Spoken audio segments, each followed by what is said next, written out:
الحمد لله الذي نستعينه ونستغفره ونعوذ بالله من شرور أنفسنا ومن سيئات أعمالنا من يهده الله فلا مضل له ومن يضلل فلا هادي له أشهد أن لا إله إلا الله وحده لا شريك له وأشهد أن محمدا عبده ورسوله أما بعد ربي اشرح لي صدري ويسر لي أمري واحلل عقدة من لساني يفقهوا قولي. புகழின் ஆரம்பமும் புகழின் இறுதியும் ஏக இறைவன் அல்லாஹ் ஒருவனுக்கு உண்டாவதாக. அவனால் அகில உலக மக்களுக்கு அருட்கொடையாக அனுப்பப்பட்ட அண்ணலம் பெருமானார் ஸல்லல்லாஹு அலைஹி வஸல்லம் அவர்களின் மீதும் அண்ணலாருடைய குடும்பத்தினர் மீதும் உத்தம சத்திய சஹாபாக்களின் மீதும் இன்னும் இந்த ஜும்ஆவுடைய கடமையை நிறைவேற்ற வேண்டும் என்பதற்காக இறை இல்லத்திலே குழுமி இருக்கக்கூடிய நம் அவர்களின் மீதும் இங்கு பேசப்படக்கூடிய மார்க்க உபதேசங்கள் யாருடைய காதுகளில் எல்லாம் சென்று சேருகிறதோ அத்தகையோர் அனைவரின் மீதும் அல்லாஹ்வுடைய சாந்தியும் சமாதானமும் உண்டாவதாக. கண்ணியத்திற்குரிய அல்லாஹ்வின் நல்லடியார்களே, சகோதர சகோதரிகளே,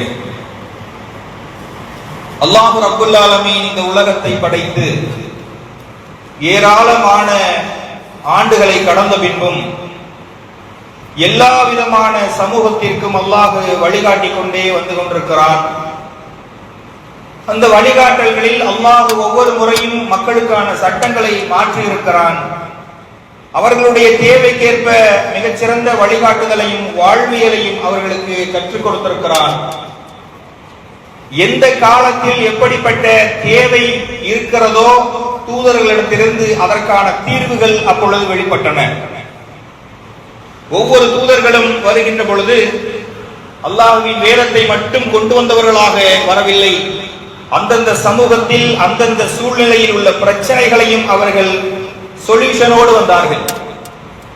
அல்லாஹ்வின் மார்க்கத்தை பரப்புவது ஒரு வகை என்றாலும் அந்த மக்கள் சந்தித்துக் கொண்டிருக்கிற அவர்கள் இருக்கக்கூடிய அந்த இருள், அந்த அறியாமை ஒளியிலிருந்து அவர்களிடத்தில் ஒரு விளக்கேற்றும் வண்ணமாக, இருளிலிருந்து வெளிச்சத்தை நோக்கி அழைக்கும் வண்ணமாக அல்லாஹ்வின் மூலமாக தீர்வுகளை பெற்று அந்த மக்களுக்கு தீர்வை முன்வைத்து சென்றிருக்கிறார்கள். அப்படி ஒரு குறிப்பிட்ட காலத்திற்கு வைக்கப்பட்ட ஒரு தீர்வு அல்லாஹ் அந்த சமூகங்களை அழித்துவிட்டு வேறொரு சமூகம் வருகின்ற பொழுது அந்த தீர்வோ அந்த பிரச்சனையோ அவர்களுக்கு தேவையில்லாததாக ஆகிவிடும். வேறு ஒரு சமூகம் வருகின்ற பொழுது கால மாற்றமும் அறிவு வளர்ச்சியும் நாகரிகமும் வளர்ந்துவிட்ட பிறகு அவர்கள் சந்திக்கக்கூடிய நவீன பிரச்சனைகளுக்கு ஏற்ப அந்தந்த தூதர்கள் அவர்களுக்கு வழிகாட்டக்கூடியவர்களாக இருந்தார்கள். ஆனால் தூதர்கள் கொடுத்த வழிகாட்டுதல் என்பதை முஸ்லிம்களாக இருக்கக்கூடிய நாம் எப்படி புரிந்து கொண்டோம் என்று சொன்னால், இறை வழிபாடுக்கு மட்டும்தான் தூதர்களுடைய வழிகாட்டுதல் உண்டு.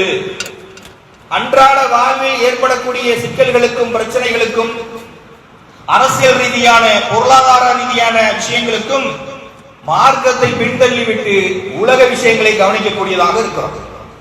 ஆனால் அல்லாஹ் ரப்புல் ஆலமீன் இந்த மார்க்கத்தை உங்கள் மீது அருளாக பொழிந்து முழுமையாக்கி விட்டேன் என்று சொல்லுகின்ற பொழுதே நாம் புரிந்து கொள்ள வேண்டும், எல்லாவற்றிற்குமான அடிப்படைகளை அல்லாஹ் நிறைவு செய்து விட்டே இந்த மார்க்கத்தை நம் மீது பூர்த்தியாக்கி இருக்கிறான். இந்த மார்க்கத்தை நான் பூர்த்தியாக்கி விட்டேன் என்று அல்லாஹ் சொல்லிவிட்ட பிறகு இதற்கு மேல் உங்களுக்கு ஒன்று தேவைப்படாது என்றுதானே அர்த்தம். அப்படி என்றால் இந்த மார்க்கத்தில் நாம் சிந்திக்க வேண்டியது இன்னும் அதிகம் என்பதை புரிந்து கொள்ள வேண்டும். கண்ணியத்திற்குரிய அல்லாஹ்வின் நல்லடியார்களே, நாம் வாழக்கூடிய இந்த இந்திய திருநாட்டில் எப்படிப்பட்ட வழிகாட்டுதலை கொண்டிருக்கக்கூடிய இந்த முஸ்லிம் சமுதாயம், அந்த வழிகாட்டுதல்கள் எல்லாம் நமக்கு பூர்த்தியாக்கப்பட்டு விட்டாலும் ஆனால் இன்றைக்கும் நம்முடைய ஜீவாதார உரிமைகளுக்கும் அடிப்படை அரசியல் உரிமைகளுக்கும் பொருளாதாரம், உணவு, உடை, இன்னும் வியாபாரம், இப்படி ஏராளமான விஷயங்களுக்கு, திருமணம் போன்ற சட்ட உரிமைகளுக்கு, சிவில் பிரச்சனைகளுக்கு, கிரிமினல் பிரச்சனைகளுக்கு எல்லாம் இன்னும் எந்த தீர்வையும் எட்டாத ஒரு சமூகமாக நாம் இருக்கிறோமா இல்லையா? அல்லாஹ்வின் தூதர் ஸல்லல்லாஹு அலைஹி வஸல்லம் அவர்களுடைய காலத்தில் குர்ஆனினுடைய ஆட்சி முறை இருந்த பொழுது மக்கள் எல்லாம் அந்த ஆட்சியின் கீழே நிறைவு பெற்றவர்களாக இருந்தார்கள். இந்த அளவுக்கு என்று சொன்னால், ஒரு அரசாங்கம் சொன்னது, நீங்கள் விட்டு சென்ற சொத்து என்பது உங்கள் வாரிசுகளுக்கு உரியது, ஆனால் அதுவே நீங்கள் கடனாளியாக மரணித்தால் அதற்கு ஜனாதிபதியாக இருக்கக்கூடிய நான் பொறுப்பேற்றுக் கொள்கிறேன் என்று அல்லாஹ்வின் தூதர் பிரகடனப்படுத்தினார்களே, இது குர்ஆனினுடைய ஆட்சி, இது குர்ஆனினுடைய அறிவியல், இது குர்ஆன் ஏற்படுத்திய சமூக புரட்சி. காரணம் என்ன? ஒவ்வொரு நபிமார்களை அல்லாஹ் பிரச்சனைகளை தீர்க்கக்கூடிய வண்ணம் அனுப்புகின்ற பொழுதும் சட்டங்களை மாற்றி இருக்கிறானே தவிர, அவர்களுக்கான பிரச்சனைகளுக்கான சொல்யூஷன் மாறி இருக்கிறதே தவிர, அல்லாஹ் தூதர்களுக்கு கொடுக்கக்கூடிய கல்வியை அல்லாஹ் மாற்றியதே கிடையாது. யோசித்து பாருங்கள்.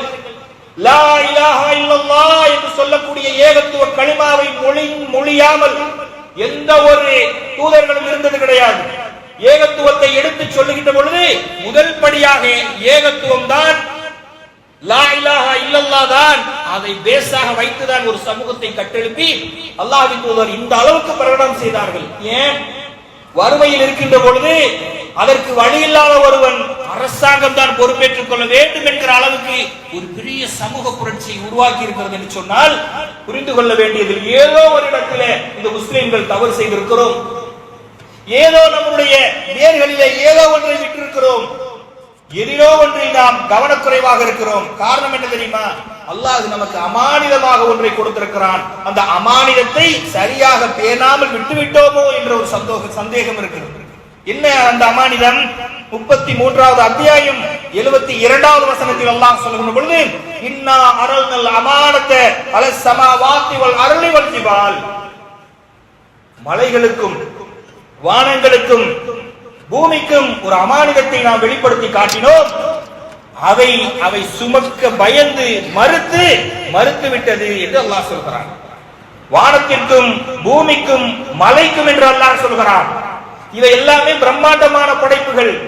அவற்றிற்கு கொடுப்பதற்காக ஒரு அமானிதத்தை எடுத்து காட்டினோம். அந்த அமானிதத்தை ஏற்க பயந்து அவை மறுத்து விட்டன என்று சொல்கிறான். அதே வசனத்தில் அல்லாஹ் சொல்கின்ற பொழுது, அதை மனிதன் பெற்றுக் கொண்டான், மனிதனை ஏற்பதற்கு தயாராக இருந்திருக்கிறான். அல்லாஹ் அந்த அமானிதத்தை மனிதர்களான உங்களுக்கு கொடுத்திருக்கிறேன் என்று தன்னுடைய இறுதி வேதமான திருமறை குர்ஆனிலே அல்லாஹ் பதிவு செய்கிறான். என்ன அந்த அமானிதம்? அதுதான் அறிவு, பகுத்தறிவு. நம்மை தவிர வேறு ஏனைய எந்த உயிரினத்திலும் அல்லாஹ் அந்த அமானிதத்தை கொடுக்கவில்லை. அவர்களுக்கு நம்மை போன்று புரோகிராம் செய்யப்படவில்லை. மிகச் சிறந்த அற்புதமாக இருக்கக்கூடிய அந்த அமானிதத்தை வெளிப்படுத்திய போது அவர்கள் பயந்ததற்கான காரணம், யா அல்லாஹ், இதை அப்படியே உன்னிடத்தில் குற்றமில்லாமல் மாசில்லாமல் எங்களால் ஒப்படைக்க முடியுமா என்பது தெரியாது, எனவே நாங்கள் பயப்படுகிறோம் என்று அந்த படைப்பினங்கள் பயந்தன. இந்த மனிதன் பெற்றுக்கொண்டான் என்று சொல்லிவிட்டு அதே வசனத்திலே அல்லாஹ் சொல்கிறான், இவன் அநியாயக்காரனாக இருக்கிறான். பொறுப்பை வாங்கினல்ல, பொறுப்பை நீ சரியாக நிறைவேற்றாதவனாக அநியாயக்காரனாகவும் இருக்கிறாய் என்று அல்லாஹ் நமக்கு கொடுத்த மிகப்பெரிய அமானிதத்தையும் சொல்லிவிட்டு அதை பயன்படுத்துகின்ற முறையிலே நாம் செய்த தவறுகளையும் அல்லாஹ் அந்த வசனத்தில் சுட்டி காட்டுகிறார். 33:72 என்ன தெரிகிறது? இன்றைக்கு உலகத்துல பாருங்க, ஒரு உயிர் இன்னொரு உயிரை கட்டுப்படுத்தாது. ஆனால் மனிதன் அவன் எல்லா உயிர்களையும் கட்டுப்படுத்தக்கூடிய ஆற்றல் பெற்றவனாக இருக்கான். யானை எவ்வளவு பெருசுங்க, அந்த யானைக்கும் மனிதனுடைய பலத்திற்கும் வச்சோம்னா எந்த இடையும் போட்டு விட முடியாது, எந்த அளவுகளும் செய்ய முடியாது. ஆனா இந்த மனிதன் தன்னுடைய அறிவு என்கிற ஆயுதத்தை வைத்து அவ்வளவு பலம் வாய்ந்த யானையையும் இன்னும் இது போன்ற கொடூரமான விலங்குகளையும் கூட கட்டுப்படுத்தக்கூடியவனாக இருக்கிறான். ஒரு ஆடு இன்னொரு மாட்டை கட்டுப்படுத்தாது, ஒரு நாய் ஒரு பூனையை கட்டுப்படுத்தாது. அல்லாஹ் அந்த ஆற்றல் அதிகாரத்தை யாருக்கு கொடுத்திருக்கிறார்? மனிதர்களுக்கு கொடுத்திருக்கிறார். காரணம், இவனுக்கு ஏதோ ஒரு இலக்கு இருக்கிறது. அந்த இலக்கை இவன் அடைவதற்கு இந்த ஆயுதம் பயன்படும், அறிவு என்கிற ஆயுதம் பயன்படும் என்று அல்லாஹ் நமக்கு கொடுத்திருக்கிறார். கொடுத்ததை ஏதோ ஒரு இடத்திலே தவறு செய்திருக்கிறோம். இன்னைக்கு இந்த இந்தியாவில் வாழக்கூடிய நாம் ஒவ்வொரு விஷயத்திற்காகவும் போராட்டங்களை மட்டுமே நாம் மையமாக வைத்திருக்கிறோமே, மனுக்கள் கொடுப்பதை மட்டுமே மையமாக வைத்திருக்கிறோமே. எவ்வளவு நாளைக்கு இதே செய்ய முடியும்? எவ்வளவு நாளைக்கு மனுக்கள் கொடுக்கக்கூடிய இடத்திலேயே இருக்க முடியும்? மனுக்களை பெறக்கூடிய இடத்திற்கு போக வேண்டாமா? அதை பரிசீலிக்கக்கூடிய பதில் சொல்லக்கூடிய இடத்திற்கு போக வேண்டாமா? நீதியாய் மக்களிடத்திலே பரப்பக்கூடிய இடத்திற்கு போக வேண்டாமா? இன்னும் சொல்ல போனால் படிக்காதீர்கள் என்று சொல்லப்பட்ட வேதத்தை உடையவர்கள் எல்லாம் படித்து விட்டார்கள் சகோதரர்களே. படி படி படி என்று சொல்லப்பட்ட இந்த மார்க்கத்தில் கல்வியிலே மிகப்பெரிய பின்னடைவை அடைந்திருக்கிறோமா இல்லையா? அல்லாஹ் ரப்பல் ஆலமீன் ஒவ்வொரு தூதர்களை இறக்குகின்ற பொழுதும் அவர்களுக்கு கல்வியோடு தான் அல்லாஹ் அனுப்பினான்.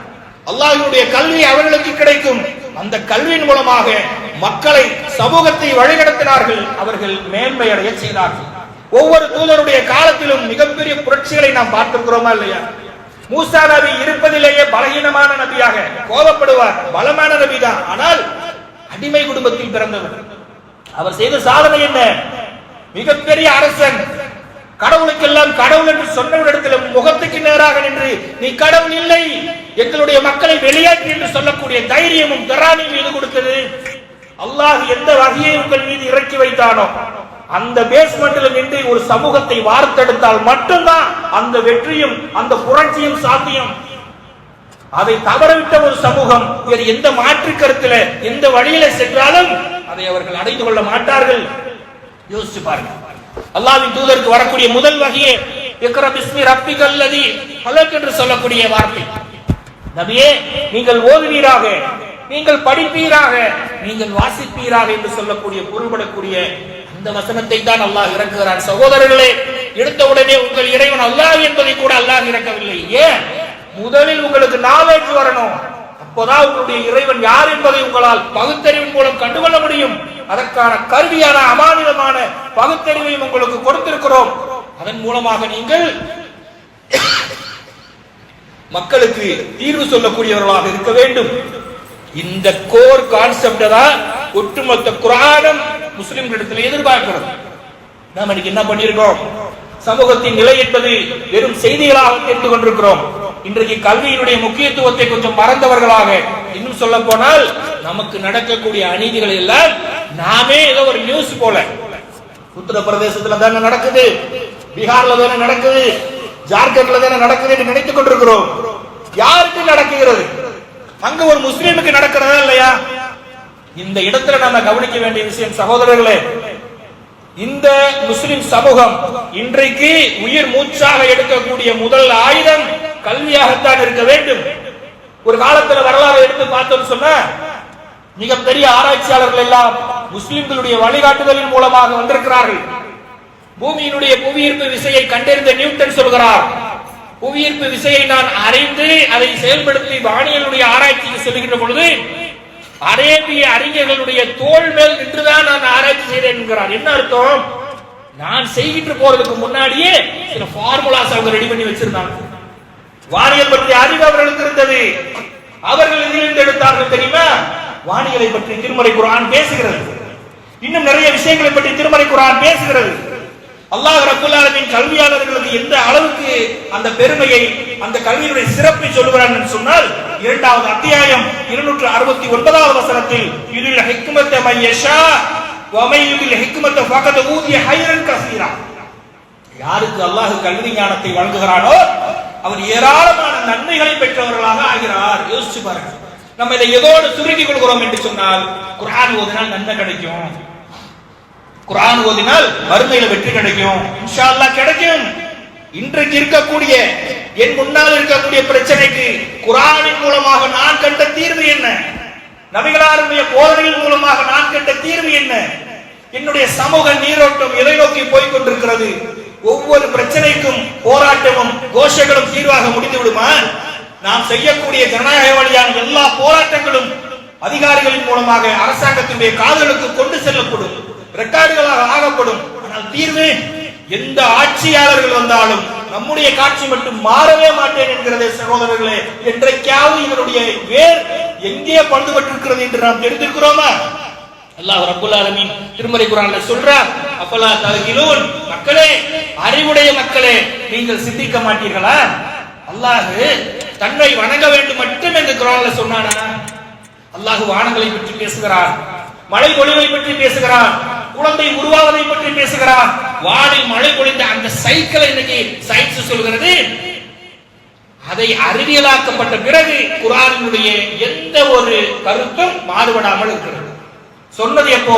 1400 ஆண்டுகளுக்கு முன்னால் சொல்லப்பட்ட ஒரு கருத்து குர்ஆனுக்கு முரண்படாமல் இன்று அறிவியல் ரீதியாக கண்டுபிடிக்கப்படுகிறது என்று சொன்னால், இதனுடைய உட்கருத்து என்ன? அடிப்படைகள் மனித குலத்திற்கு விளக்கப்பட்டிருக்கிறது. அதை நீங்கள் ஆராய்ச்சி செய்துதான் நீங்கள் கண்டுபிடித்துக் கொள்ள வேண்டும் என்பதற்காகவே அல்லாஹ் சொல்கிறான், அஃபலா தஅகிலூன், மக்களே நீங்கள் சிந்திக்க மாட்டீர்களா? உங்களுடைய உள்ளங்களில் பூட்டுகள் போடப்பட்டிருக்கிறதா என்று அல்லாஹ் கேட்கிறான். கடலை பற்றி பேசுகிறான், கருவியலை பற்றி பேசுகிறார். இன்னைக்கு கருவியல் எம்பிரியாலஜி டிபார்ட்மெண்ட் எடுத்துக்கொள்ளுங்கள், மிகப்பெரிய உச்சத்தை அடைந்திருக்கிறோம். கடலை எடுத்துக்கொள்ளுங்கள், கடலினுடைய ஆராய்ச்சிகளை நீங்கள் படித்தீர்கள் என்று சொன்னால் வியந்து போவீர்கள். ஆனால் எழுத படிக்க தெரியாத அல்லாஹ்வின் தூதர் ஸல்லல்லாஹு அலைஹி வஸல்லம் அவர்கள் கடலின் அடியிலே கண்ணுக்கு தெரியாத 6 கட்டமான பல கட்டமான இருள்கள் இருக்கிறது என்று சொன்னார்கள். உலகம் வியந்துதான் பார்க்கிறது. அப்ப குர்ஆனை இன்னும் முஸ்லிம்கள் சரிவர புரிந்து கொள்ளவில்லை, அதிலே ஆய்வு செய்யவில்லை, படிக்கிறோமே தவிர வாழ்வியலாக மாற்றவில்லை. அதன் மூலமாக இன்றைக்கு பின்தங்கி இருக்கிறோம். கண்ணியத்திற்குரியவர்களே, குர்ஆனை அடிப்படையாக கொண்டு ஒரு சமூகத்தை கட்டமைத்தால் மட்டும்தான் வெற்றி நிச்சயம். நீங்கள் எவ்வளவு பெரிய படிப்பு படித்தாலும் அது வெற்றி கிடைக்குமா என்றால், நீதி செலுத்துவது என்பது அல்லாஹ்வின் புறத்திலிருந்து வர வேண்டும். மனிதனுக்கு மனிதன் நீதி செலுத்த முடியாது. அல்லாஹ்வின் நீதியை கொண்டுதான் சமூகத்தினுடைய விடுதலையும் நீதியும் செலுத்த முடியும். இன்றைக்கு நம்முடைய நிலையை நினைச்சு பாருங்க. கல்வியை பற்றி திருமறை குர்ஆனும் நபிகளார் ஸல்லல்லாஹு அலைஹி வஸல்லம் அவர்களும் எவ்வளவோ சிறப்பாக பேசிக் கொண்டிருந்தாலும், இன்னைக்கு குறிப்பாக தமிழகத்தில் நம்முடைய நிலைமை என்ன? ஒவ்வொரு வாரமும் ஏதோ ஒரு பிரச்சனைக்காக மக்களை ஒன்று கூட்டி எங்களுடைய கோரிக்கையை கேளுங்கள் என்று கோஷம் போடக்கூடிய நிலை நமக்கு இருக்கிறதா இல்லையா? எந்த சமூகமாவது வாரம் மக்களை கூட்டி எங்கள் உரிமையை பாதுகாத்துக் கொடுங்கள், ஜீவாதாரத்தை மீட்டுக் கொடுங்கள் என்று சொல்லக்கூடிய நிலைமை இருக்கிறதா? முஸ்லிம்களுக்கு மட்டும் இருக்கிறதே சகோதரர்களே. எல்லா எடுத்துக்காட்டுகளும் எல்லா வழிகாட்டுதலும் கொடுக்கப்பட்ட ஒரு கூட்டம் இப்படி நான் என்ன செய்வது என்று தெரியாமல் இருப்பதற்கு என்ன காரணம்? ஒன்றே ஒன்றுதான் காரணம். உலக கல்வியிலே கவனத்தை செலுத்தாமல் விட்டுவிட்டோம்.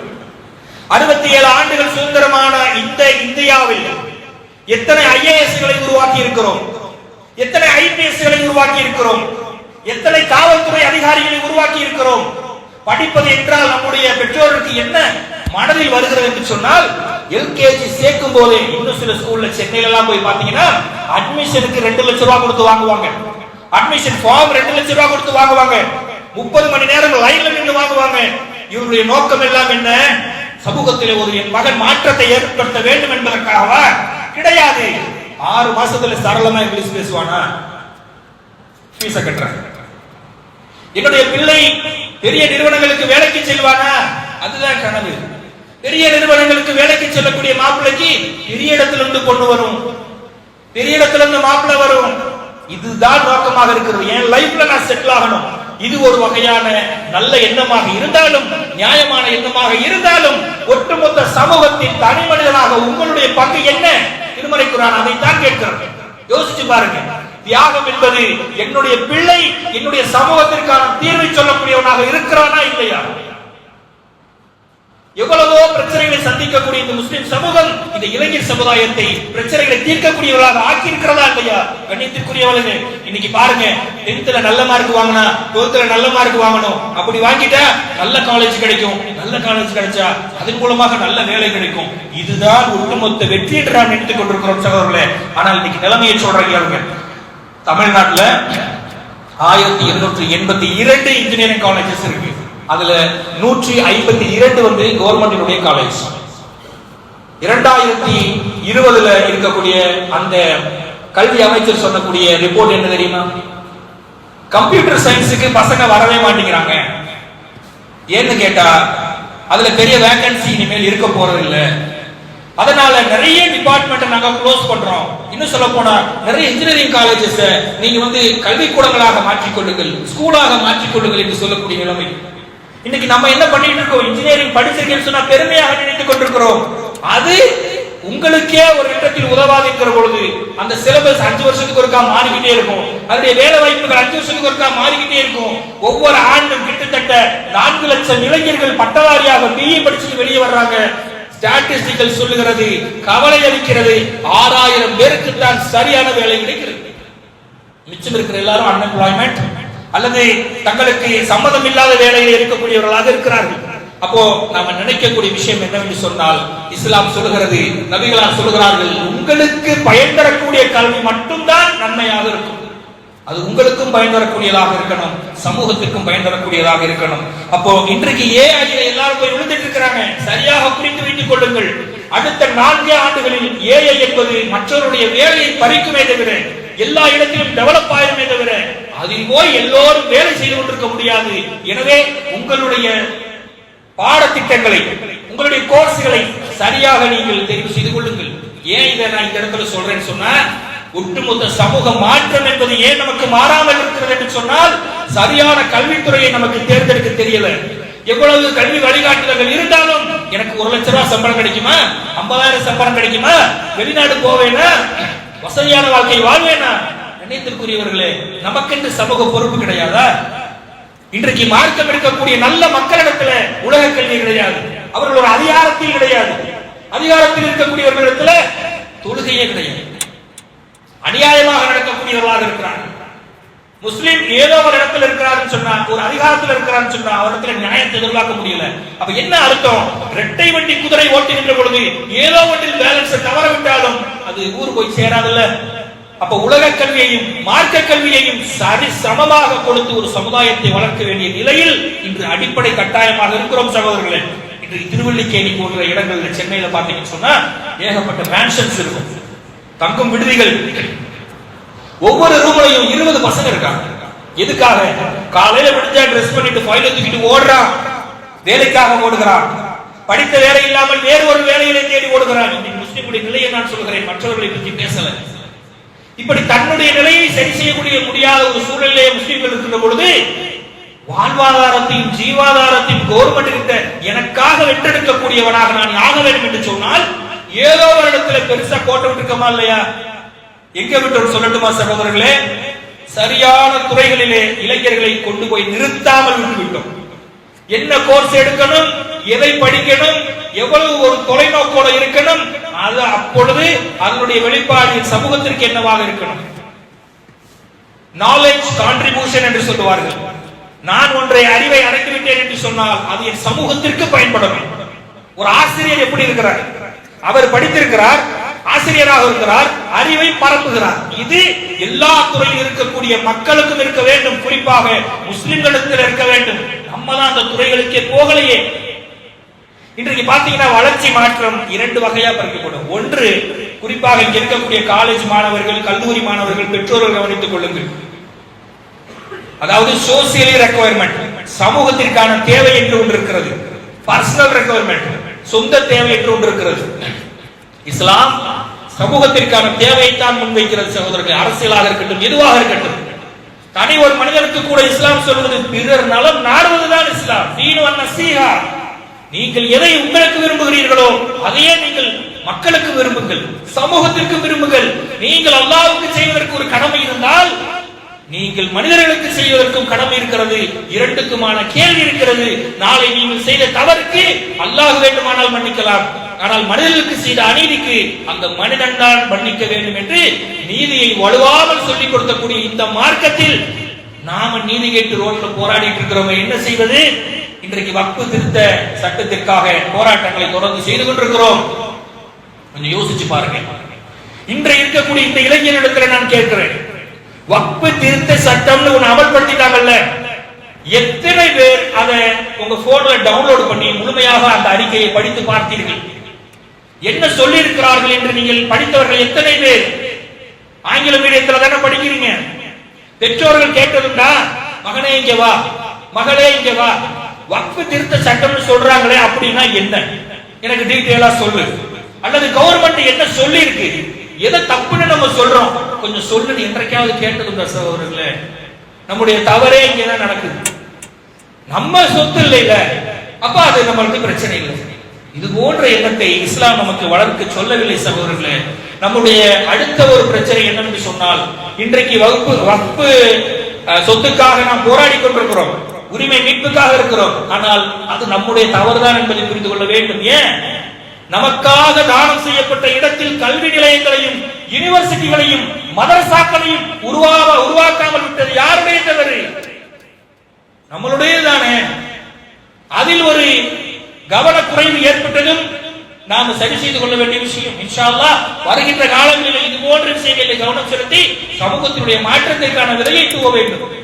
இன்றைக்கு சொல்லுகிறேன், இன்றைக்கு பெண் பிள்ளைகளை படிக்க வைக்கிறோம். எது வரைக்கும் நம்மளுடைய நோக்கம்? ஒரு நல்ல பையன் கிடைக்கிற வரைக்கும் படிக்க வைப்போம். மதரசாவில் சேர்க்கக்கூடிய அந்த பெற்றோர்கள் சொல்கிறார்கள் 3 வருஷம் படிக்கணுமா அப்படின்னு சொன்னா அவங்க சொல்லுவாங்க 3 வருஷமா, 1.5 வருஷத்துல மாப்பிள்ளை கிடைச்சிருவாருங்க, அது வரைக்கும் படிக்கட்டும். இது என்ன கல்வி? இந்த கல்வி நமக்கு பயன்படுமா? நம்முடைய சமூகத்திற்கு பயன்படுமா? கண்ணியத்திற்குரியவர்களே, பெண் பிள்ளைகளை மருத்துவர்களாக ஆக்குங்கள். மிகப்பெரிய ஒரு தொலைநோக்கை நீங்கள் வைத்துக் கொள்ளுங்கள். இன்றைக்கு இந்தியாவை தவிர எல்லா நாடுகளிலும் சுகப்பிரசவம் தான் நடக்கிறது. இந்தியாவில் மட்டும்தான் எல்லா இடத்திலும் சிசேரியன் நடக்கிறது. என்றைக்காவது யோசித்ததுண்டா? ஆனால் இதுவே மார்க்க அடிப்படையில் அல்லாஹ்வை அஞ்சியவர்களாக மருத்துவர்களாக இருந்தார்கள் என்று சொன்னால் நீதியை நிலைநாட்டுவார்கள். இப்படிப்பட்ட பிரச்சனைகளிலிருந்து பெண் சமூகத்தை காக்கலாம். இது நம்மளுடைய பொறுப்பு. ஆண்களுக்கான படிப்பு என்ன?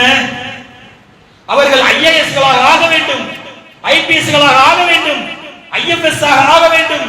இன்னும் பல துறைகளிலே பச்சை கலர் இங்கில கையெழுத்து போடுகிற அந்த துறைக்கு இலக்காக வைத்துதான் உங்களுடைய பிள்ளைகளை படிக்க போட வேண்டும். கணிதத்திற்குரியவர்களே, ஒரு சமூகத்தினுடைய மாற்றம் என்பது 30 ஆண்டுகள். ஞாபகம் வச்சுக்கணும். ஒரு தலைமுறை என்பது 30 ஆண்டுகள் தான். நம்ம 100 ஆண்டு நினைச்சிட்டு இருக்கோம். 30 ஆண்டு தான் ஒரு தலைமுறையின் மாற்றம். இன்றைய நாளில் இருந்து அடுத்த 30 ஆண்டுகள் கடுமையாக முஸ்லிம்கள் உழைக்கவில்லை என்று சொன்னால், நான் சொல்வது கல்வியில மட்டும், கல்வியிலே உழைக்கவில்லை என்று சொன்னால் அதற்கு அடுத்து விழக்கூடிய இப்பொழுது திரும்ப விழுந்து கொண்டிருக்கிறது சகோதரர்களே. நாளை தூள் விழும். அப்போது நம்மால் பேசவே முடியாத நிலை ஏற்படும். அந்த 30 ஆண்டுகளை சரியாக கவனமாக படிக்கவில்லை என்று சொன்னால், சரியான துறைகளை தேர்ந்தெடுத்து அதிகாரத்திலே நீங்கள் இல்லை என்று சொன்னால் எப்படிப்பட்ட விளைவுகள் ஏற்படும் கொஞ்சம் யோசிச்சு பாருங்க. இன்றைக்கு சட்டத்துறையில் முஸ்லிம்கள் இல்லை. கோயம்புத்தூரில் ஒரு பிரச்சனை என்றால் டெல்லியில நமக்காக ரிட் ஃபைல் பண்றதுக்கு வாய்ப்பு இருக்கா? தமிழ்நாட்டில் முஸ்லிம்களுக்கு பிரச்சனை என்றால் டெல்லியில ஸ்டே ஆர்டர் வாங்குறதுக்கு நம்ம இடத்துல அடித்தளம் இருக்கிறதா? சட்ட வல்லுநர்கள் பாதுகாப்பு இருக்கிறதா? லாவினுடைய லாபி நம்ம இருக்கிறதா? இல்லை சகோதரர்களே. உங்களுக்கு சிறந்த எடுத்துக்காட்டு சொல்லி இறுதியாக ஒன்றை சொல்கிறேன். மலேசியா எல்லாரும் கேள்விப்பட்டிருக்கோம். மலேசியாவில் அதிகமாக இருக்கக்கூடியது முஸ்லிம்கள். 62% முஸ்லிம்களும் புத்தர்களும் இருக்கிறார்கள். 7% மட்டும் இந்துக்கள் இருக்கிறார்கள். அந்த நாடை பொறுத்த வரைக்கும் 2006 ஒரு நடந்த சம்பவம். 2006 ஆக்கிரமிப்பு நிலங்களில் கட்டப்பட்ட வழிபாட்டு தலங்களை எல்லாம் அவர்கள் அகற்றுகிறார்கள். ஏன்னா அவங்க கல்வியிலும் வேலை வாய்ப்பிலும் அறிவியலிலும் இன்னும் ஏகப்பட்ட விஷயங்களும் முன்னோடியாக இருக்கக்கூடிய நாடு. மிகச்சிறந்த வளமான நாடு. அப்ப இன்ஃப்ராஸ்ட்ரக்சர் டெவலப்மெண்ட்டுக்காக அவங்க ஒதுக்குகின்ற பொழுது பள்ளிவாசலை இடித்தார்கள். ஆக்கிரமிப்பில் இருக்கின்ற பிரச்சனை வரல. மசூதிகளை இடித்தார்கள், பிரச்சனை வரல. அதே போல அந்த கிறிஸ்தவர்களுடைய ஆலயங்களை இடித்தார்கள், பிரச்சனை வரல. ஒரு கோயில் ஒன்றை கை வைத்தார்கள், அப்பொழுது பிரச்சனை வருகிறது. நான் என்ன சொல்ல வருகிறேன் என்று சொன்னால், ஒரு சட்டம் படித்தவனால் என்ன செய்ய முடியும் என்ற நிகழ்வை உங்களுக்கு சொல்லி காட்டுகிறேன். பிரச்சனை வந்தவுடனேயே அங்க இருக்கக்கூடிய வேதமூர்த்தி என்று சொல்லக்கூடிய ஒருத்தர், யார் அவர்? இது சுருக்கமாக சொல்லிவிடுகிறேன். 100 ஆண்டுகளுக்கு முன்னால் 1900களில் நம்முடைய தமிழகத்திலிருந்து குறிப்பாக தேனி, மதுரை, ராமநாதபுரம், தஞ்சை இன்னும் கடலோர பகுதிகளில் இருந்து ரப்பர் தோட்ட தொழிலாளர்களாக மலேசியாவுக்கு சென்றார்கள். மலையக தொழிலாளர்கள் என்று சொல்லுவார்கள். பிரிட்டிஷ்காரன் மேற்கு தொடர்ச்சி மலையை பூரா அடிச்சு காப்பி தோட்டத்தை போட்டுட்டார் தேனி மாவட்டத்தில். அப்ப மலேசியாவில் அவர்கள் ஆண்டு கொண்டிருக்கின்ற பொழுது அங்கு போய் ரப்பர் தோட்டங்களை உருவாக்க வேண்டும் என்பதற்காக அந்த வேலைக்கு சென்ற மக்கள். அங்க முஸ்லிம்களும் சென்றார்கள். நன்றாக கேட்டுக்கொள்ளுங்கள்.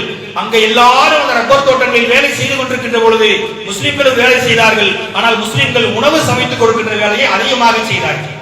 மற்ற மக்கள் ரப்பர் தோட்டங்களிலே வேலை செய்து கொண்டிருந்தார்கள். ஒரு காலம் மாறியது. ரப்பர் தோட்டத்தில் வேலை செய்தவர்கள் எல்லாம் முடிவெடுத்தார்கள், இந்த மலேசியாவினுடைய உயர்ந்த அதிகாரபட்சமான படிப்பு எதுவோ அதைத்தான் நம்முடைய பிள்ளையை படிக்க வைக்க வேண்டும். வேற படிப்பை படிக்க கூடாது.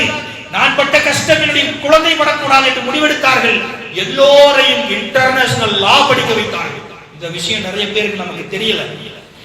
சர்வதேச சட்டத்தை படிக்க வைத்திருக்கிறார்கள். நான் சொல்லக்கூடிய அந்த வேதமூர்த்தி 100 ஆண்டுகளுக்கு முன்னால் அடிமையாக வேலை செய்தவருடைய குடும்பத்திலிருந்து வந்தவர்.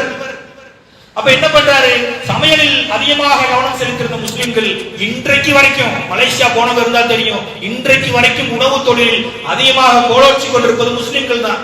ஒரு கடை 10 கடையாச்சு, அது 100 ஆச்சு. இதை தவிர வேற துறைக்கே போகல. ஆனால் ரப்பர் தோட்டங்களிலே அன்றாடம் பாடுபட்டுக் கொண்டிருந்தவர்கள் சட்டத்துறையிலே கை வைத்து படிப்பை செலுத்தினார்கள். இன்றைக்கு அவருடைய பிள்ளைகள் எல்லாம் சட்ட மேதைகளாக இருக்கிறார்கள் சகோதரர்களே. அதில் வந்த ஒருவர் தான் வேதமூர்த்தி.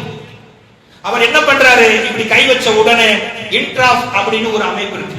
அதாவது அங்கே இருக்கக்கூடிய இந்துக்களுடைய ஒட்டுமொத்த ஒரு அமைப்பு, கூட்டமைப்பு. அந்த இன்ட்ராஃப்ல 6 பேர் தான் வந்து தலைமையில இருக்கிறாங்க. அதுல இந்த வேதமூர்த்தியும் ஒருவர். இவர் என்ன பண்றாரு, நாக்பூர்ல இருக்கக்கூடிய இந்த ஆட்சியாளர்களுடைய ஒரு பகுதி தான் அவங்க. விஷயத்தை சொன்ன உடனே இங்க இருந்து ஒரு தகவல் துணுக்கு அவர்களுக்கு கொடுக்கப்படுகிறது. அதாவது 1947 நமக்கு சுதந்திரம் கிடைச்சதுல 1957 மலேசியாவுக்கு பிரிட்டிஷ் அரசாங்கம் சுதந்திரம் கொடுத்தது. இந்த விஷயத்தை ஒரு பாயிண்டா வச்சு எங்களுடைய வழிபாட்டு தலத்தை இடிக்க கூடாது என்று நேரா வேதமூர்த்தியும் அவரோடு இருக்கக்கூடிய ஒருவரும் லண்டனுக்கு பயணம் பண்றாங்க. கண்ணியத்திற்குரியவர்களே, தி ராயல் கோர்ட் ஆஃப் ஜஸ்டிஸ் என்று சொல்லக்கூடிய ஒரு நீதிமன்றம் இருக்கிறது. அது யாருடைய கட்டுப்பாடு என்று சொன்னால், பிரிட்டிஷ் அரசாங்கம் எந்த நாடுகளை எல்லாம் ஆண்டதோ அந்த நாட்டில் அவர்கள் விடுதலை கொடுத்து விட்டாலும் அங்க இருக்கக்கூடிய பிரச்சனை ஏதாவது இருந்தால் கவர்மெண்ட் கண்டுக்கிறலன்னு சொன்னா, அல்லது அந்த வழக்கு தாமதம் ஆகிறது என்று சொன்னால் நேரடியாக ராயல் கோர்ட் ஆஃப் ஜஸ்டிஸுக்கு அவர்கள் வரலாம். வந்தால் அவர்கள் விசாரித்து தீர்வை கொடுப்பார்கள். எங்க போறான் பாருங்க ஒரு விஷயத்துக்காக. மலேசியாவில் இடிக்கப்பட்ட பிளைட்டை பிடிச்சு அங்க போனா சரியாக விடுதலை அடைந்த 50வது ஆண்டை பொன்விழா ஆண்டை கொண்டாடுவதற்காக மலேசியாவே கோலாகலமாக இருக்கிறது. அந்த அரசு அறிவிக்கிறது 1 வருட காலம் இதை கொண்டாட வேண்டும் என்று. இந்த நேரத்தில் வேதமூர்த்தியும் இன்னொருவரும் போய் அங்க உட்கார்றாங்க கோர்ட் வாசல்ல. மதியம் 3 மணி வரைக்கும் உட்கார்ந்து கொண்டிருக்கிறார்கள். அங்க மதியம் 3 மணி என்று சொன்னால் மலேசியாவில் நைட்டு 11. நன்றாக கவனியுங்கள். 1/2 மணி நேரத்துல போய் உட்கார்ந்து கொண்டிருக்கிறார்கள். போய் அங்க ஒரு ரிட் ஃபைல் பண்றாங்க, ஒரு ஷூட் கேஸ் ஃபைல் பண்றாங்க. என்ன சொல்றாங்க, யார் மேல? மலேசியா கவர்மெண்டின் மேல. அதற்கு விடுதலை கொடுத்த விக்டோரியா மகாராணி மேல, பிரிட்டிஷ் கவர்மெண்ட் மேல. 50 வருஷத்துக்கு முன்னாடி நீங்கள் கொடுத்துட்டு போயிட்டீங்க, முஸ்லிம்களிடத்துல கொடுத்துட்டு போயிட்டீங்க. எங்களுக்கான உரிமையை நீங்கள் வகுத்து கொடுக்கவில்லை, முஸ்லிம்களுடைய கருணையில் வாழ்ந்து கொள்வீர்கள் என்று நீ கொடுத்துட்டு போயிட்டியா? இன்னைக்கு என்னுடைய உரிமை மீறப்படுகிறது, பதில் சொல்லுன்னு போய் அங்க போய் நிக்கிறோம். எப்படி பாருங்க, சட்டத்துறையில நம்ம இல்லாதனுடைய விளைவு. இது ஒரு எடுத்துக்காட்டு. அங்க போய் நின்னா அங்க ஃபைல் எடுக்கப்படுகிறது. இங்க கோலாகலத்துக்கு சரியாக கொண்டாடுறதுக்கு ரெடியா இருக்கிறாங்க. 12 மணிக்கு கொண்டாடணும். 11:45 உள்ள ஷூட் ஃபைல் பண்ணிட்டு 12 மணி ஆகும்போது, இங்க 12 மணி 10:55 11:55 ஆகும்போது கரெக்டா அங்க 11:45 ஃபைல் பண்ணிட்டு வெளியே வந்து இன்டர்நேஷனல் மீடியாவெல்லாம் கூப்பிட்டு ஒரு அடி அடிச்சா பாருங்க. இப்படி ஒரு கேஸ் ஃபைல் பண்ணிருக்கிறோம், எங்களுக்கு நீதியை தராமல் என்ன பண்ணாங்க, ஆக்கிரமிப்புல கட்டுன ஒரு கோயிலை கை வச்சாங்க. சட்ட ரீதியாக போகக்கூடிய அறிவு நுணுக்கம் இருந்தது. இன்டர்நேஷனல் லாவில படிக்க வைத்திருக்கிறார்கள் சகோதரர்களே. போய் இன்டர்நேஷனல் மீடியாவில் அறிக்கை விட்ட உடனே சும்மா உலகம் பூரா தெரிக்கிறது நியூஸ். மலேசியாவுடைய முதுகெலும்பையே இன்னைக்கு முறிக்கப்பட்டது. உலக அரங்கில் அவருடைய கொண்டாட்டம் எல்லாம் தடுத்து நிறுத்தப்பட்டது. என் உரிமையை நீ உறுதி செய்யாமல் சட்டப்படி எப்படி நீ 50 ஆண்டு கால அந்த பொன்விழாவை கொண்டாடுவேன்னு சொல்லி கவர்மெண்டினுடைய முதுகெலும்பையே 2 பேர் சேர்த்து முறித்திருக்கிறார் என்று சொன்னால், உலக அரங்கிலே மலேசியா தலை குனிந்தது என்று சொன்னால், தங்களுடைய உரிமையை, வழிபாட்டு உரிமையை அவர்கள் பலப்படுத்தி இருக்கிறார்கள் என்று சொன்னால் என்ன அர்த்தம்? ரோட்டில் இன்று போராடினார்களா? மக்களை கூப்பிட்டு அதை பற்றி பேசினார்களா? எங்கு பேசினால் பதில் கிடைக்குமோ அந்த இடத்துக்கு செல்ல வேண்டும் என்பது பலகாலமாக திட்டமிட்டு சரியான படிப்பை எடுத்து படித்தார்கள். இன்டர்நேஷனல் லா படித்திருக்கிறார்கள். அவர்களைத்தான் பாரிஸ்டர் என்று சொல்லுவோம். நம்முடைய துறையில இந்த 75 ஆண்டுகள்ல நம்மிடத்தில் எத்தனை பேர் இன்டர்நேஷனல் லா படித்த மாணவர்கள் இருக்கிறார்கள்? நமக்கு ஒரு பிரச்சனை என்றால் அந்த கோர்ட்ல போய் நிக்கக்கூடிய ராயல் கோர்ட் ஆஃப் ஜஸ்டிஸ் நிக்கிறதுக்கு நமக்கு ஏதாவது தெரியுமா? அப்படி இருந்திருந்தால் 92 பாபர் மசூதியை கை வைக்கும் போதே அந்த கோர்ட்டுக்கு போயிருப்போமா இல்லையா? ஏன் பிரிட்டிஷ் ஆண்ட பகுதியில் எங்களுடைய நாடு ஒன்று, என்னுடைய வழிபாட்டு உரிமை மறுக்கப்பட்டிருக்கு, பதில் சொல்லு அப்படின்னு போயிருப்போமா இல்லையா? தெரியல, யாருக்கும் தெரியல, இன்று வரை தெரியவில்லை. அப்ப திக்கற்ற சமூகமாக, ஒரு இலக்கில்லாத சமூகமாக, நான் தேர்ந்தெடுக்கக்கூடிய கோர்ஸ் எல்லாம் எனக்கே பயன்படாத சமூகமாக இப்படி இருக்கிறோமே சகோதரர்களே, கண்ணியத்திற்குரியவர்களே. நடந்தவைகள் எல்லாம் நடந்தவைகளாக இருக்கட்டும், இனி நடப்பவை நல்லவைகளாக இருக்கட்டும் என்று சொல்லி ஒரு முடிவை எடுங்கள். என்னுடைய குடும்பத்தில் சட்டத்துறையில் ஒரு அதிகாரியாக வர வேண்டும் என்று நீங்கள் நினையுங்கள். ஒரு காவல்துறை அதிகாரியாக வர வேண்டும் என்று நினையுங்கள். என் புள்ள ஒரு கலெக்டரா வரணும் நினைங்க. சில கற்பனைகளை நீங்கள் பண்ணுங்கள், அல்லாஹ் உதவி செய்வான். உங்களுடைய வறுமையையோ பொருளாதாரத்தையோ ஒருபோதும் நீங்கள் கணக்கில் நீங்கள் எடுக்காதீர்கள் சகோதரர்களே. காலத்தை மனிதர்களை அல்லாஹ் தான் சொல்ல விடுகிறான். உங்களுடைய இரணத்தையும் என்னுடைய இரணத்தையும் அல்லாஹ் தான் முடிவு செய்கிறான். நம்முடைய வாழ்வாதாரம் ஜீவாதாரம் காக்கப்பட வேண்டும் என்று சொன்னால் நன்றாக புரிந்து கொள்ளுங்கள். கல்வித்துறையில முன்னேறி அரசாங்க அதிகார மட்டத்திலே நீங்கள் குழந்தைகளை உட்கார வைக்கவில்லை என்று சொன்னால் அடுத்த ஒரு 30 ஆண்டுகளில் நாம் வாய் திறக்கக்கூடிய முடியாத நிலைக்கு ஏற்படலாம் சகோதரர்களே. இந்த இந்திய நாட்டை பொறுத்தவரை நமக்கான எல்லா உரிமைகளும் சலுகைகளும் வரையறுத்து தரப்பட்டிருக்கிறது. ஆனால் அதை பெறுவதற்கான சட்ட ரீதியான கல்வி ரீதியான அறிவில்லாத சமூகமாக உட்கார்ந்திருப்பதுதான் நம் மீது உள்ள ஒரு பெரிய டிராபேக். இந்த இடத்தை சரி செய்வதற்கு ஒட்டுமொத்தமாக இன்ஷா அல்லாஹ் முயற்சி செய்தோம் என்று சொன்னால் நாளை நம்முடைய சந்ததிகளுடைய வாழ்க்கை எப்படி ஒரு வேதமூர்த்தி பிளைட்ல பறந்து தன்னுடைய மக்களுக்கான வாழ்வாதாரத்தை செய்தாரோ, இன்னொரு விரிவாக இருக்கிறது, நேரம் இல்லாத சுருக்கமா சொல்லிட்டேன். அதுபோன்று நம்மை தொட்டால் நமக்காக சட்ட ரீதியாக நடவடிக்கை எடுக்கக்கூடியவர்களை உருவாக்க வேண்டுமா இல்லை?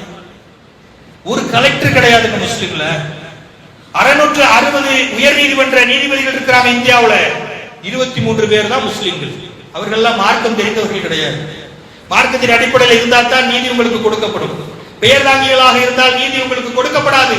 ஒரு ஆலிம் சாவிலிருந்து அட்வொகேட் என்று என்றைக்கு நாம் உருவாக்குகிறோமோ இன்ஷா அல்லாஹ் அன்றைக்குத்தான் நமக்கு விடிவு காலம் என்பதை புரிந்து கொள்ளுங்கள். ஆலிம் சாவாகவும் இருக்கணும், மார்க்கவும் இருக்கணும், சட்ட வல்லுநராகவும் இருக்கணும். இன்டர்நேஷனலா படிங்க, என்ன தப்பு? ஒரு டிகிரி முடிச்சிட்டு உடனே கலெக்டருக்காக படிங்க, என்ன தப்பு? IAS IPS ஆகுங்க. அல்லாஹ் உதவி செய்வான் சகோதரர்களே. இளைஞர்களே புரிந்து கொள்ளுங்கள், அல்லாஹ் உதவி செய்வான். நீங்கள் இப்போ இருக்கக்கூடியவர்கள் ஒரு டிகிரி படித்தவர்களாக இருந்தால் இன்ஷா அல்லாஹ் முடித்துவிட்டு பெரிய அதிகாரி அரசு துறையில வாங்க. பெற்றோர்கள் நீங்கள் உங்களுக்கு சொல்கிறேன், நீங்கள் ஒரு கனவை காணுங்கள். என்னுடைய பிள்ளை கருப்பை கோட்டை போட்டுக் கொண்டு ஒரு நீதிபதியாக வர வேண்டும், மை லார்ட் நீதிபதி அவர்களே என்று மற்றவர்கள் சொல்ல வேண்டும். கோட்டை போட்டுக்கிட்டு உள்ள வரும்போது எல்லாரும் அப்படி எந்திரிச்சு நிக்கணும். ஆசை வேண்டாமா? இந்த ஆசையை வைத்துக் கொள்ளுங்கள் சகோதரர்களே. இன்ஷா அல்லாஹ் இந்த சமூகத்திற்கான நீதியை அல்லாஹ் நம் குழந்தைகள் மூலமாக பெற்று தருவோம். அதற்கான முயற்சியை நாம் தான் எடுக்க வேண்டும். அல்லாஹ் சொல்லுகிறானே, எந்த ஒரு சமுதாயம் தன்னுடைய நிலையை மாற்றிக்கொள்ளவில்லையோ அல்லாஹ் அவருடைய நிலையை ஒருபோது மாற்ற மாட்டான். அதற்கான ஆசையும் அந்த தொலைநோக்கும் அதற்கான கட்டமைப்பும் நம்ம இடத்துல இருக்கணும். இறுதியாக ஒன்றை சொல்லி முடிக்கிறேன் சகோதரர்களே. 100 ஆண்டு காலம் செய்த முயற்சி தான் 1945க்கு முன்னாலே கிட்டத்தட்ட 1924 அவர்கள் செய்த முயற்சி தான் இன்றைக்கு இந்தியாவினுடைய ஆட்சியாளர்களாக இருக்கிறார். புரிந்து கொள்ளுங்கள், எதுவும் ஒரே இரவிலே நடந்து விடாத சகோதரர்களே. என்னுடைய குடும்பத்தில் இருந்து என் பிள்ளையிலிருந்து ஆரம்பிக்க வேண்டும். எனவே உங்களுடைய குழந்தைகளை இன்ஷா அல்லாஹ் கல்வியிலே நாம் எதில் பின்தங்கி இருக்கிறோம்? அரசு துறையில இல்ல, மருத்துவ துறையில இல்ல, ஆராய்ச்சி துறையில இல்ல. மாணவர்கள் எல்லாமே பெரும்பாலும் இந்த கம்ப்யூட்டர் சயின்ஸ் எடுக்கிறதெல்லாம் விட்டுருங்க. விட்டுட்டு பயாலஜி, பியூர் சயின்ஸ் அந்த மாதிரி எடுங்க. ஆராய்ச்சியின் பக்கம் நீங்கள் போங்கள். இதே போல சட்டத்துறையின் பக்கம் போங்கள், பத்திரிகை துறையின் பக்கம் போங்கள். எதிலெல்லாம் எனக்கும் என் சமூகத்திற்கும் பயன் தருமோ அந்த துறையை தேர்ந்தெடுத்து தயவு செய்து படியுங்கள். உங்கள் மூலமாக நாளை இந்த சமூகம் ஒட்டுமொத்த வாழ்வாதார ஜீவாதார உரிமையையும் பெறுவதற்கான வாய்ப்பை அல்லாஹ் வழங்குவான். அப்படிப்பட்ட சிறந்த மக்களை உருவாக்கக்கூடியவர்களாக அல்லாஹ் ரப்பல் ஆலமீன் உங்களையும் எங்களையும் ஆக்கிய கூறிய வேண்டும். வாஹிதாவான அல்ஹம்துலில்லாஹி ரப்பில் ஆலமீன் என்று சொல்லி முதல் உரையை நிறைவு செய்கிறேன். இஸ்லாம். அல்ஹம்துலில்லாஹி ரப்பில் ஆலமீன். கண்ணியத்திற்குரிய அல்லாஹ்வின் நல்லடியார்களே, சில உறுதியான முடிவுகளை எடுப்பது என்பது முஸ்லிம்களுக்கு கடினம் கிடையாது. ஏனென்று சொன்னால் பத்ருடைய போரிலே முதல் நாள் இரவு அல்லாஹ்வின் தூதருக்கு நன்றாக தெரியும், நம்மிடத்திலே மிகுந்த குறைந்த மக்கள் தான் இருக்கிறார்கள், 300 சொச்சம் பேர். அவர்களிடத்திலே கிட்டத்தட்ட 1000 பேருக்கு மேல் இருக்கிறார்கள். உலக கணக்கின்படி 2 பேரும் மோதிக்கொண்டால் நிச்சயமாக 1000 பேர் இருப்பவர்கள் தான் வெல்ல முடியும் சகோதரர்கள். எல்லாம் மனித அறிவுக்கு தெரிந்தாலும் அல்லாஹ்வின் தூதர் ஸல்லல்லாஹு அலைஹி வஸல்லம் அவர்கள் அல்லாஹ்விடத்திலே கையேந்தி அழுதார்கள். எந்த அளவுக்கு என்று சொன்னால் கண்ணீர் அவர்களுடைய தாடிகளை நனைத்து தரையை கீழே விழுகின்ற அளவுக்கு அழுதார்கள். யோசித்து பாருங்கள். அல்லாஹ் மலக்கின் மூலமாக வஹியை கொடுத்து அனுப்பப்பட்ட அந்த நபி கவலைப்பட வேண்டுமா? அல்லாஹ்விடத்திலே அவர்கள் எனக்கு உதவி கிடைக்கும் என்று நம்பி இருந்திருக்கலாமே. யோசித்து பாருங்கள். உலகம் என்பது அந்த களம் வேறு, மறுமையினுடைய களம் என்பது வேறு. மறுமையை மட்டும் நினைத்துக் கொண்டே உலக வாழ்க்கையிலே கோட்டை விட வேண்டும் என்பது நம்முடைய நோக்கம் அல்ல சகோதரர்களை. யோசித்து பாருங்கள். அல்லாஹ்விடத்தில் அழுது கேட்டார்கள். நபிகளாருடைய அந்த வார்த்தையை கொஞ்சம் யோசித்து பாருங்கள். யா அல்லாஹ், உன்னை வணங்குவதற்கு இந்த சொற்ப பார்க்கிறோம். இவர்கள் கொலை செய்யப்பட்டால் இந்த பூமியில் உன்னை வணங்குவதற்கு யாருமே இல்லாமல் போய்விடும். யா அல்லாஹ், எங்களுக்கு உன்னுடைய உதவியை கொடு என்று கேட்டார்கள். அடுத்த நாள் பொழுது விடிந்தவுடன் போர்க்களம் ஆரம்பித்தது. யோசிச்சு பாருங்க, எதிரி என்ன நினைச்சிருப்பான்? கண்ணுக்கு தெரியாத ஒரு சிறுகூட்டமாக இருக்கிறது என்று நினைத்தான். அல்லாஹ்வுடைய உதவி எப்படி வந்தது? மலக்குமார்களை கொண்டு அல்லாஹ் அவர்களை சருகுகளாக ஆக்கிவிட்டான், சூறையாடி விட்டான். இந்த உதவி, இந்த சம்பவம் எல்லாம் எதற்காக சகோதரர்களே? நான் எளியவன், எனக்கு பொருளாதாரம் இல்லை, எனக்கு வலிமை இல்லை, என் சமூகம் கீழ்நிலையில் இருக்கிறது என்று ஒருபோதும் மனம் தளர்ந்து விடக் கூடாது. அல்லாஹ்விடத்திலே தவக்கல் வைத்தவர்களாக சமூகத்தை முன்னேற்ற வேண்டும். கல்வியினுடைய ஒளியின் மூலமாக, குர்ஆனினுடைய ஒளியின் மூலமாக மார்க்கத்தை அடித்தளமாக போட்டு உலக கல்வியிலே அந்த சமூகத்தை, இளைஞர்களை நிற்க வைத்தோம் என்று சொன்னால் இன்ஷா அல்லாஹ் முஸ்லிம்களுடைய உரிமை விடுதலை மட்டுமல்ல, இன்னும் இந்த இந்தியாவிலே நசுக்கப்படக்கூடிய, உரிமை மீறப்படக்கூடிய எல்லா மக்களுக்கும் விடுவை முஸ்லிம்கள் மூலமாக அல்லாஹ் இன்ஷா அல்லாஹ் தருவான். அப்படிப்பட்ட ஒரு வாய்ப்புக்குரியவர்களாக நம் முடிவை இன்ஷா அல்லாஹ் நாம் எடுக்க வேண்டும் என்பதை இந்த ஜுமாவுடைய சிந்தனையாக உங்களிடத்திலே வைத்து விடுகிறேன்.